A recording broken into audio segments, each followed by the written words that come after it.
বিশ্বের শোবিজ অঙ্গনের অন্যতম বড় চলচ্চিত্র উৎসব কান চলচ্চিত্র উৎসব। দক্ষিণ ফ্রান্সের রিজট শহর কানে প্রতি বছর সাধারণত মে মাসে এই উৎসব হয়ে থাকে। এই উৎসবের ৭৭তম আসরের পর্দা উঠেছে।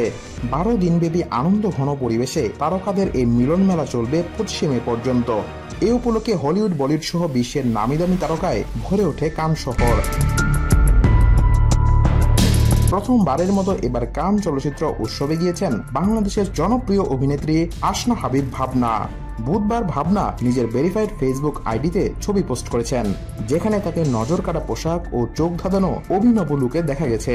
তার সেই পোস্টে অভিনন্দন জানিয়েছেন ভক্ত অনুরাগীরা। পুরো সাজে রয়েছে স্নিগ্ধ আমেজ। কারুকাজ করা নীল রঙের শাড়িতে অভিনেত্রীকে বেশ আকর্ষণীয় দেখাচ্ছে। এদিন বিকেলে কাকের আদরে নকশা করা পোশাক পরে হাজির হয়েছেন তিনি। নিজের সামাজিক যোগাযোগ মাধ্যম জুড়ে দিয়েছেন ৩টি ছবি। ক্যাপশনে লিখেছেন, কাকদের সঙ্গে করে আমি কান উৎসবে নিয়ে এসেছি।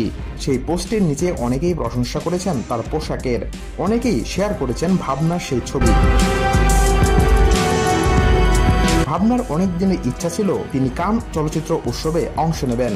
বিশ্ব তারকাদের যেখানে যাওয়ার খবর শুনে মনের মধ্যে স্বপ্ন আঁকতেন তিনিও একদিন যাবেন কান চলচ্চিত্র উৎসবে। তার অভিনীত সিনেমাও প্রদর্শিত হবে। সিনেমা প্রদর্শনের স্বপ্ন আপাতত পূরণ না হলেও এবার নিজ উদ্যোগে উৎসবটি সশরীরে দেখে আসার সিদ্ধান্ত নিয়েছিলেন। প্রসঙ্গত এবছর উৎসবের উদ্বোধনী সিনেমা নির্বাচিত হয়েছে ফ্রান্সের দ্য সেকেন্ড অ্যাক্ট। কমেডি ঘরানার সিনেমাটি পরিচালনা করেছেন পন্তা দুপেও। অভিনয় করেছেন লিয়া সিডক্স, ভিনসেন্ট লিন্ডন, রাফায়েল কুইনার্ড।